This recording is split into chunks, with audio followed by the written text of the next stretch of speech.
はバイバイ、少し前後してもいいですね。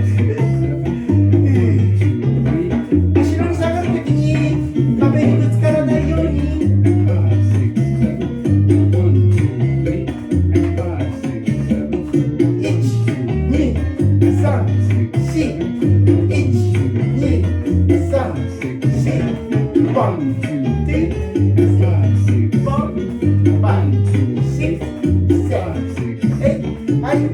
両手を伸ばしながらお腹を伸ばします。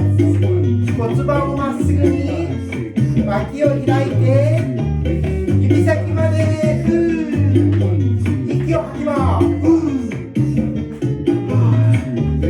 シェイク、手首だけシェイク、肘からシェイク、肩からシェイク、肩甲骨からシェイク。